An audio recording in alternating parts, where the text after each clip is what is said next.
Doctor Babasaheb Ambedkar 135వ జయంతి సందర్భంగా సిద్దిపేట జిల్లా నంగునూరు మండలంలోని పాలమాకుల, నంగునూరు, కాత, అక్కెనపల్లి గ్రామాల్లోని అంబేద్కర్ విగ్రహాలకు మాజీ ఎంపీపీ జాప శ్రీకాంత్ రెడ్డి, సీనియర్ నాయకులు ఎడ్ల సోమిరెడ్డి, కోల రమేష్ గౌడ్, రాగుల సారయ్య, లింగంగౌడ్ పూలమాలలు వేసి ఘనంగా నివాళులర్పించారు.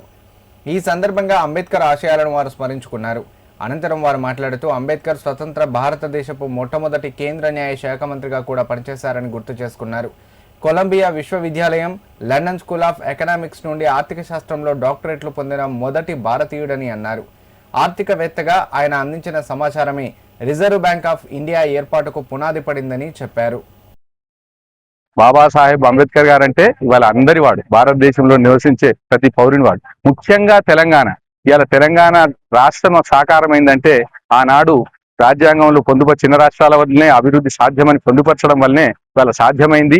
నిజంగా కూడా ఈ సందర్భంగా తనకు ఘనమైన నివాళులు అర్పిస్తూ అన్ని సామాజిక వర్గాలను స్నేహపూర్వక భావంతో ఉండి తెలంగాణ రాష్ట్రం రేపు భవిష్యత్తులో ఇప్పటికే తెలంగాణ 10 ఏళ్ల పాలనలో కేసీఆర్ గారి సారథ్యంలో ఎట్లయితే రాష్ట్రంలో 29 రాష్ట్రాల్లో నంబర్ 1 రాష్ట్రంగా తీర్చిదిద్దో రేపు భవిష్యత్తులో కూడా ఇంకా ఎన్నో సంక్షేమ కార్యక్రమాలు జరుపుకొని అన్ని సామాజిక వర్గాలు గొప్పగా జీవించాలని ఆశిస్తూ మరొక్కసారి 135వ జన్మదిన శుభాకాంక్షలు తెలియజేస్తూ, అలాగే మా అక్కెనపల్లి డాక్టర్ బిఆర్ అంబేద్కర్ గారి నిర్వహణ కమిటీకి కూడా 5వ వార్షికోత్సవ శుభాకాంక్షలు తెలుపుతాను.